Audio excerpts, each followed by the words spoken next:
불꽃놀이를 통해 4년 만에 워싱턴 복귀를 알린 트럼프 당선인은 취임식 하루 전 벤스 부통령 당선인과 함께 알링턴 국립묘지에서 무명용사 묘에 헌화했습니다. 이어 2만석 규모 실내 경기장 캐피탈 원 아레나에서 마가, 즉 미국을 다시 위대하게 만들자는 트럼프 선거 구호 아래 대선 승리 행사에 참석했습니다. 트럼프 당선인은 불법 입국 차단과 에너지 개발 등의 공약을 신속하게 처리해 나가겠다고 밝혔습니다. Starting tomorrow, I will act with historic speed and strength and fix every single crisis facing our country. We have to do it. 또 국가 안보에 대한 우려 때문에 중단됐던 중국계 동영상 플랫폼 틱톡에 대해서도 금지법 시행 유예를 선언했습니다. And as of today, TikTok is back. 바이든 정부의 급진적인 행정명령은 취임 선서 이후 수시간 내에 폐기될 것이라고 말하기도 했습니다. 또 관세를 통해 세금과 물가를 낮추고 공장들을 미국으로 가져오겠다고 강조했습니다. 2021년 1월 6일 의회 폭동으로 처벌받은 사람들을 사면하겠다는 뜻도 다시 밝혔습니다. 행사에는 트럼프 최측근으로 자리 잡은 일론 머스크를 포함해 주요 인사들이 함께했습니다. 북극 한파 속에 취임식은 한국 시간 내일 새벽 2시 미국 의사당 안에서 열리고 이때부터 트럼프 2기가 공식 시작됩니다.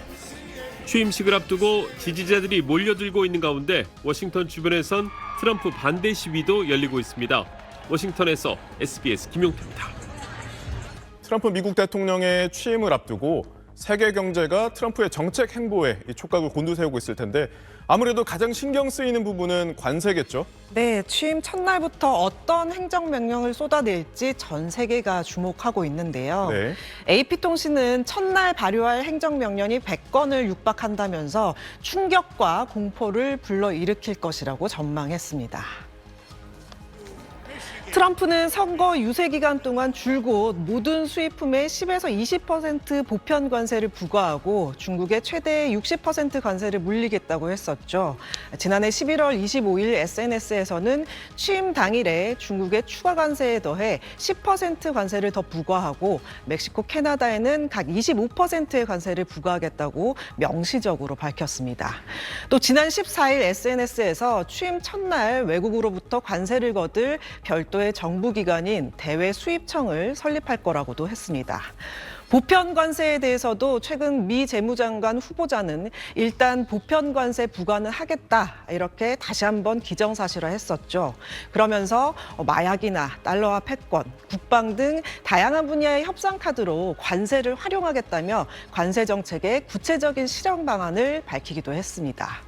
이 말인즉슨 트럼프가 경제나 통상뿐 아니라 다른 문제 해결에도 관세를 최대 무기로 내세울 거란 의미가 되겠는데요. 그와 관련된 상징적 조치가 취임 첫날 발표될 수 있을 전망입니다. 네, 그런데 보편 관세를 했을 경우에 국제사회의 걱정과 근심도 많겠지만 우리 경제는 사실상 이게 악재잖아요. 네, 이렇게 미국이 관세를 올리면 다른 나라도 가만히 있지 않겠죠. 맞대응을 할 겁니다. 세계은행이 그렇게 되면 어떻게 될 것이냐 이렇게 분석을 좀 해봤더니 네. 세계 경제 성장률이 0.3%포인트 하락할 것이다 이렇게 전망을 했습니다. 세계 경제도 경제지만 수출에 의존하는 우리나라 같은 경우는 직간접 부담을 받는 악재라 할 수 있겠습니다. 대미 수출이 전체 물량의 18.7%를 차지하는데요. 특히 자동차나 반도체 같은 산업계 충격은 상당할 걸로 예상됩니다.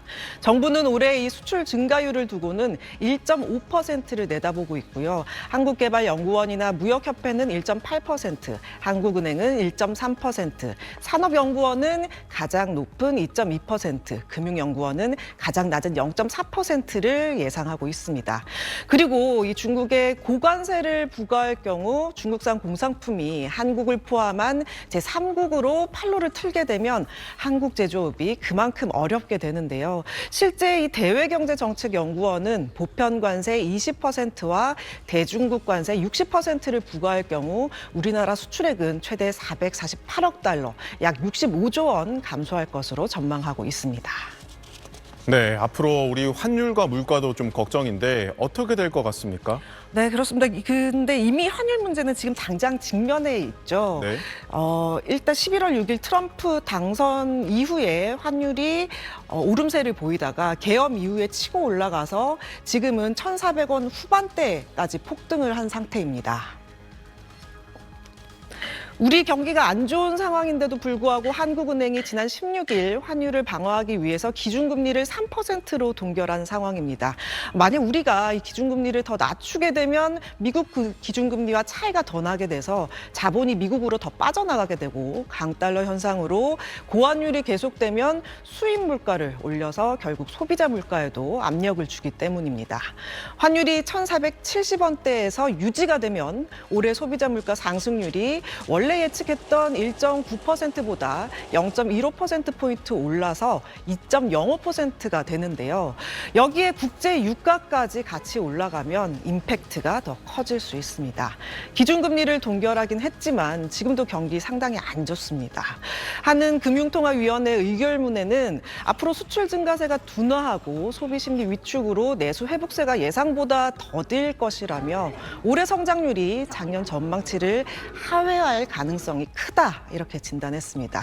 이런 상황에서 관세 정책이 시작된다. 당연히 물가 널뛸 수 있고요. 이렇게 되면 경기 침체 속에서 물가까지 오르는 스태그플레이션이 올 수 있습니다.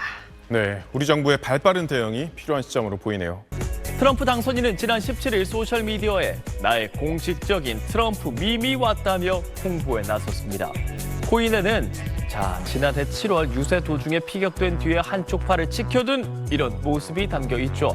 밈 코인, 일반적으로 인터넷 밈, 즉 이미지나 트렌드에서 영감을 얻어 만들어지는 투기적 성격의 가상화폐를 말합니다. 코인 정보 사이트에 따르면 19일 기준으로 이 코인의 가격 24시간 전보다 무려 230%가 오른 45.91달러에 거래 중입니다. 시가총액 91억 8천만 달러, 우리 돈으로는 약 13조 4천억 원으로 전체 가상화폐 가운데 19위에 올랐습니다. 미국 내에서는 취임식을 앞둔 트럼프의 밈코인 발행이 이해 충돌 여지가 있다는 비판도 나옵니다.